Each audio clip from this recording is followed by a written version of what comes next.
a Roman cross. Yet Jesus died on that.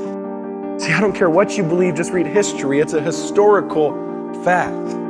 So the question we have to ask is, what will you do with this man of misery? 6 hours on a piece of wood, yet somehow it completely changed history? But see, we've pimped Jesus out. We've made a sacrifice foolery like, oh, I'll just go to church on Easter and make the cross nice jewelry. But see, the cross wasn't a symbol of faith. It was a symbol of death. I mean, imagine if someone had an electric chair hanging around their neck. So the question we have to ask is, what was different about the man that day that could take something that kills and turn it into something that saves? See, he was unique because he was innocent. God actually became a man. Now that's different. And on the cross, he says, I'm not dying because of me, I'm dying because of you. Not just for the sins you have done, but for the ones you will do. And on the cross, God treated Jesus like he was us. Poured out his wrath on the Son so that he might show that he's just. See, and he took our filth and he took our sin, and the beauty is when you trust in Jesus, you're included in him. But first, walk with me what it must have been like that night when the Son of God looked like he lost the fight. No heartbeat, no breathing, no sign of life. Jesus tasted death and it didn't feel right. Have you ever let that sink in, that Jesus died?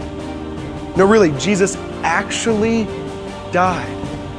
3 days in the tomb, lifeless, laid his remains, like the king had given up his crown, like he'd given up his reins. But all of a sudden comes Sunday, something started to change. From the grave you heard a thump, and blood started pumping in his veins.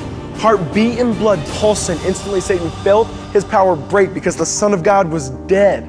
Now the Son of God is awake. And every breath that he took was another punch to Satan's face, showing we are not under our sin, but we are under grace. So rejoice with me, because when he went to the grave, you did too. And when he rose from the grave, your life became new. He says, my job is finished, let your new life begin. You can actually have freedom. Stop wallowing in your sin. See, the chains have been broken, the stone's been rolled away. God doesn't love a future you. He actually loves you today. So you're clean, you're spotless. The curse has been squashed. That's all baptism is just showing you've been washed. So rejoice with me, because we are not awaiting the verdict.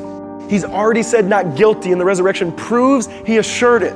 Because our whole life we feasted on sin and we couldn't pay the tab. Jesus walks over to our bill and says, I'll take care of that. So stop trying to pay your own debt. In fact, God doesn't even expect it. Because the cross shows payment given, resurrection shows payment accepted. And instantly we're perfectly spotless when we were spiritual whores. Because when he walked out of the grave, he left our sin on the floor. And he turned around and looked at where his body lay and says, sin? See, that's where you're gonna stay. So church, walk in freedom because you are free. The resurrection is just a stamp saying it's a guarantee, a royal decree proclaiming we're children of the King. So even when your mouth can't, let your life always sing.